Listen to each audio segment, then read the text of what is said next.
Fire Family, bienvenue dans cette nouvelle vidéo. Ça fait longtemps qu'on n'avait pas fait une petite FAQ sur ma chaîne YouTube et ça fait plaisir. J'ai posté sur Instagram. D'ailleurs, suivez-moi sur Instagram, hein, le lien est dans la description. J'ai posé sur Instagram petite question. Posez-moi vos questions.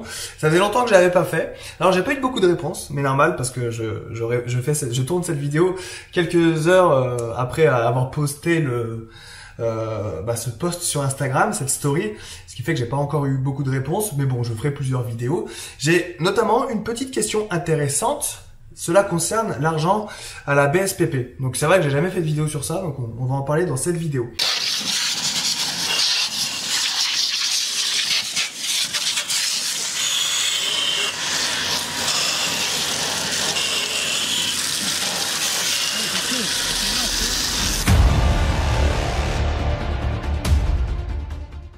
Première question. Tu as fait SPP avant d'entrer à la brigade. Est-ce que j'ai été pompier pro avant d'être pompier de Paris? Alors non, c'est pas tout à fait comme ça que ça se passe. En général, on fait pompier de Paris avant de devenir pompier professionnel. Ça arrive que certaines personnes fassent l'inverse. Tant que tu as l'âge pour entrer à la brigade de sapeurs-pompiers de Paris, peu importe ce que tu as fait avant, tu peux y accéder même en ayant été pompier professionnel.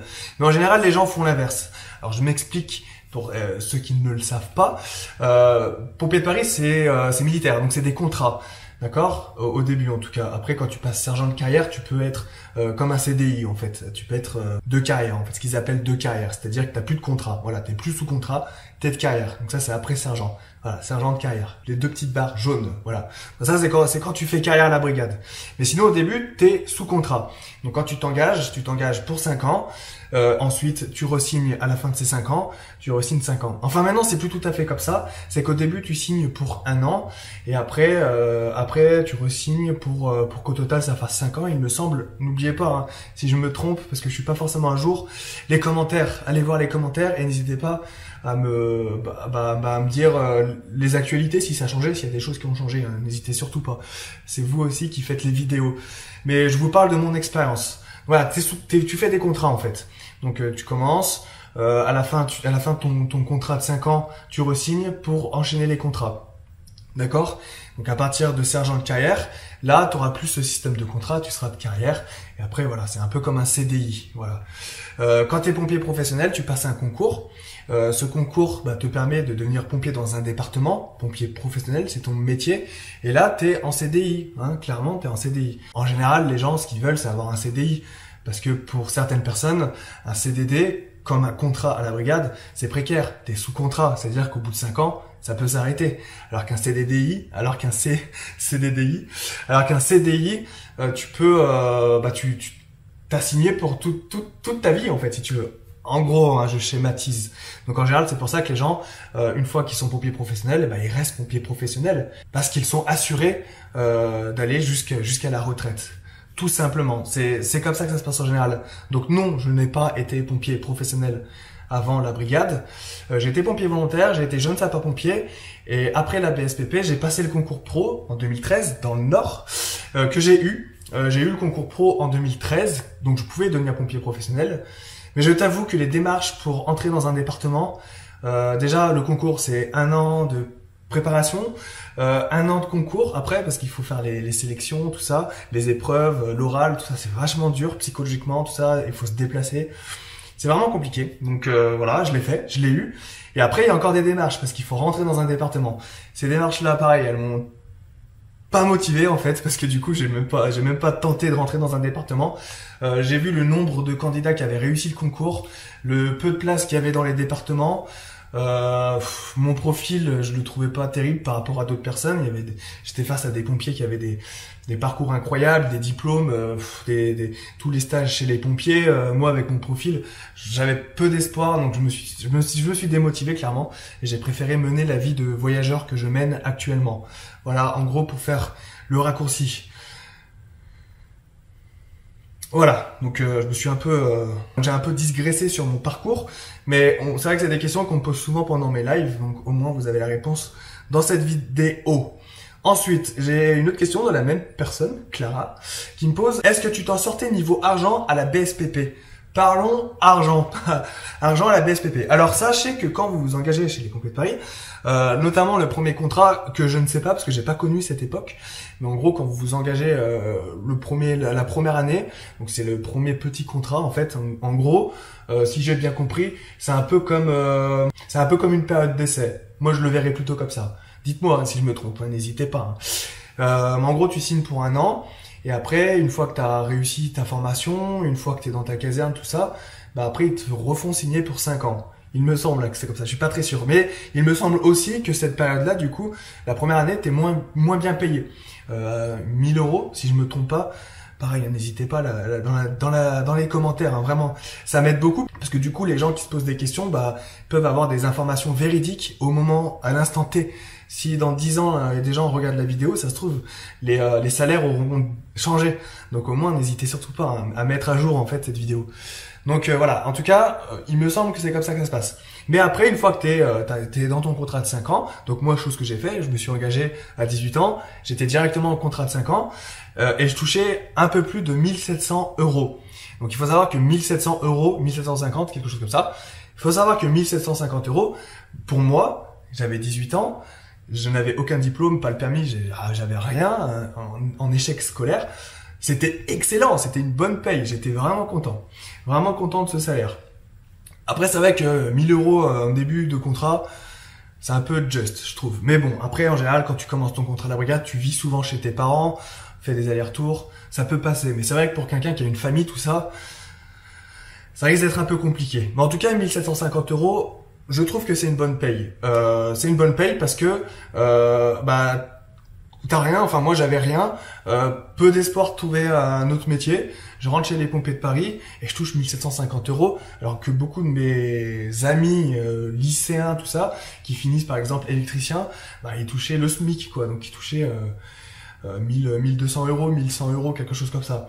Donc 1750 € c'est bien, avec l'avantage, une fois que t'es de garde, t'es logé, nourri, blanchi entre guillemets, parce que tu peux faire ta lessive à la caserne.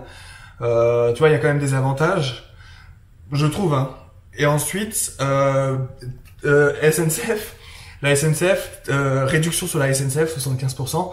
Donc c'est pas trop mal non plus, c'est même bien, parce que quand t'habites loin, bon, même si ça fait un budget à la fin du mois, quand t'habites loin, ça permet de prendre le train et de pouvoir aller loin. Tu peux aussi en profiter pendant les vacances. Sauf un jour ça changera peut-être, mais pour le moment tu peux toujours en profiter en vacances ou en week-end, donc c'est plutôt pas mal. Voilà, il y a quelques avantages comme ça. Donc voilà pour le salaire. Et est-ce que je m'en sortais? Voilà, est-ce que je m'en sortais? Alors moi oui, je m'en sortais, grave. En plus j'étais aidé par la brigade pour avoir un logement, donc à l'époque ça s'appelait BCP. Bureau logement en gros, donc ce qui fait que j'avais un logement dans le 12e arrondissement, j'avais 60 mètres carrés à côté de la caserne de Chavigny et qui faisait 680 € au début. À la fin, je payais un peu plus cher parce que ça augmente toujours. Mais 680 €, 60 mètres carrés, dans Paris 12e, bon quartier de Paris, j'étais pas trop mal. Donc du coup, vous voyez, hein, c'était un avantage. Donc du coup, je prenais plus le train. Donc là aussi, c'était un autre avantage. Et le salaire, ouais, je m'en sortais. Après, moi, personnellement, à titre perso, je suis assez dépensier. C'est-à-dire que l'argent que je gagne, je compte pas le mettre de côté. Je le dépense. Donc à l'époque, quand j'étais à la brigade, je faisais beaucoup d'aventures, de voyages. Je suis parti faire le Kilimanjaro, parti faire 2-3 Barouds, le Mont Blanc, tout ça. Donc c'est vrai que ça fait dépenser pas mal d'argent. Je comptais pas trop mon argent, donc je le dépensais beaucoup. En soirée aussi, parce que je sortais beaucoup à l'époque. Avec les potes, souvent on faisait des soirées à la maison, puis on finissait dans les bars, tout ça. Donc là aussi c'est beaucoup de dépenses. Pareil, je partais faire des festivals en Hollande, faire des teufs. Je suis parti à Ibiza, voilà, j'ai fait plein de trucs. Marathon de New York aussi. Donc c'est l'argent, je préférais le dépenser en expérience, en voyage, plutôt que de le garder. Actuellement, je suis un peu toujours comme ça. L'argent que je gagne, grâce à mes différentes sources de revenus, bah je le réinvestis dans d'autres voyages, d'autres aventures pour ma chaîne YouTube. Et voilà, donc l'argent, je ne souhaite pas le garder, hein. Et plus je gagnerai d'argent, plus je ferai des trucs de ouf. Et j'ai plein d'idées de projets pour pouvoir réinvestir cet argent pour faire des trucs encore plus ouf. Et bien sûr, avec vous, la Fire Family. Donc voilà pour la question d'argent. Je pense à peu près avoir fait le tour. N'hésitez pas à me le dire, à me poser vos questions dans les commentaires, hein. Les commentaires, c'est là pour ça, si vous avez des questions. C'est vrai que c'est des questions qu'on pose souvent pendant que je suis en live. Donc c'est ce genre de sujet, l'argent, tout ça. Moi, ça me dérange pas du tout d'en parler. Au contraire, l'argent, je trouve que ça fait partie de la vie. Pour beaucoup, c'est tabou. L'argent, c'est voilà, avec ça, c'est des points que tu gagnes. Tu peux faire des trucs bien, tu peux voyager, tu peux faire plein de trucs. Donc non, l'argent, moi, ça me dérange pas d'en parler. Donc n'hésitez pas, les commentaires. Puis vous pouvez venir en live, parce que c'est vrai que c'est une chose, on en parle beaucoup pendant les lives. Beaucoup de gens me demandent comment je gagne de l'argent, comment je fais pour vivre. Faut savoir que je suis très minimaliste. Hein, vous voyez, j'ai toujours dans les petites chambres. Je suis tout seul aussi, parce qu'avoir une copine, ça coûte cher. Donc je suis tout seul. Je suis souvent dans des petits logements comme ça. Quand je peux me démerder pour avoir un logement gratuit, je le fais. J'ai juste un vélo pour me trimballer à droite ou gauche. Donc niveau transport, ça me coûte pas grand chose. Je me débrouille. Voilà, c'est pas toujours facile, hein, mais je me débrouille. Voilà, ça va, je me débrouille. Donc voilà. Donc ensuite, j'avais une autre question, une question de Benjamin, mon pote de Saint-Vallier, qui me demande est-ce que je vais bien? Oui, je vais bien, très très bien. Ton voyage se passe bien? Il se passe bien. Je suis posé, tranquille à Taïwan. Hein. J'aurais pu être n'importe où dans le monde. Au final, je reste ici. Je fais mon livre audio. Je fais mes vidéos. Puis je vais manger et je reviens. Et je travaille vraiment beaucoup en ce moment. Mais c'est des projets qui me tiennent vraiment à cœur et il faut vraiment que je les termine. Trouves-tu des gens avec qui philosopher? Non, je ne trouve pas de gens avec qui philosopher. Faut savoir que je suis à Taïwan. À Taïwan, les gens parlent pas très bien anglais. Mon anglais n'est pas non plus terrible. Mais non, du coup, je philosophe pas. Mais t'inquiète pas que quand je reviendrai à Saint-Vallier, j'espère qu'on va pouvoir philosopher. En tout cas, voilà, la Fire Family. Il y a des choses qui se préparent de mon côté. Donc là, hier, j'ai commencé à m'organiser pour le Japon. Je vous en avais parlé il y a quelques temps. Le Japon d'ailleurs qui va être touché par un typhon. Là, il y a un gros typhon qui est en train de se réveiller. Pas très loin de Taïwan, mais il va pas aller sur Taïwan, il va aller sur le Japon. Et lui, il va faire mal a priori, d'après ce que j'ai vu. Je suis à fond parce que j'adore un peu les événements naturels comme ça, les typhons, les séismes, et donc dès qu'il y a un typhon. Donc là, je suis vraiment dans un endroit où il y a plein de typhons. Et j'adore regarder, il y en a tout le temps en ce moment. C'est la fin de saison des typhons. Et là, ça arrive, là, c'est le deuxième en 2 semaines.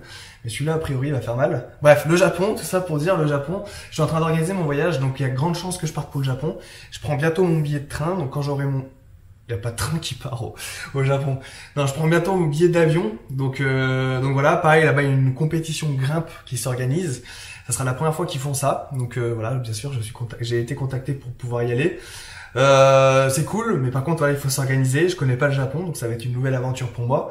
Donc je suis en train de préparer ça. Ça va être chouette. D'ici 10 jours, compétition grimpe ici à Taïwan. Pareil, je suis convié.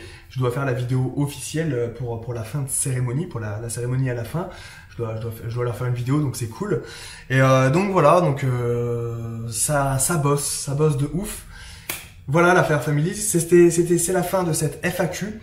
N'hésitez pas de prendre mon livre. Vous voyez, j'ai mis un marque-page ici parce que je suis en train de faire le livre audio. Hier d'ailleurs, vous avez pu découvrir le premier chapitre.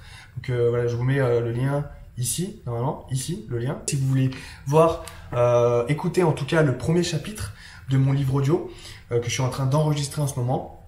J'espère que ça va vous plaire. Les premiers retours de ce chapitre audio en tout cas ont été super, vraiment vous m'avez gâté, je suis super content. Pareil pour le livre, vous êtes nombreux à m'envoyer des messages pour me dire que vous kiffez, donc je suis vraiment content. Le lien dans la description, n'hésitez surtout pas. Donc l'incendie de ma vie, c'est mon histoire, l'histoire de mon parcours, de mes 11 ans jusqu'à maintenant, en passant par bien sûr mon passage à la brigade de sapeurs-pompiers de Paris. On fait un zoom à la brigade et je raconte un peu comment je me suis préparé et comment ça s'est passé. Je raconte les interventions, je raconte la vie en caserne, je raconte plein de choses. Donc voilà, ça c'est mon livre, c'est mon bébé et il est dans la description. Voilà la Fire Family. Merci en tout cas d'avoir regardé cette vidéo. Les questions qui arriveront plus tard, je referai une FAQ, hein, n'hésitez pas. Si vous avez des questions, posez-les-moi dans les commentaires, c'est un plaisir pour moi d'y répondre. On se retrouve donc demain pour la prochaine vidéo. Abonnez-vous pour vous suivre la suite de mes aventures. Mettez un pouce bleu, partagez cette vidéo à vos amis. On se retrouve demain pour la prochaine vidéo. Et voilà, et ce t-shirt il est toujours dans la description également. Merci en tout cas la Fire Family, rompez, que Sainte Barbe vous protège, prenez soin de vous, faites attention sur intervention et on se retrouve demain pour la prochaine vidéo. Ciao. Mets ton masque. À droite, il y a un appartement là.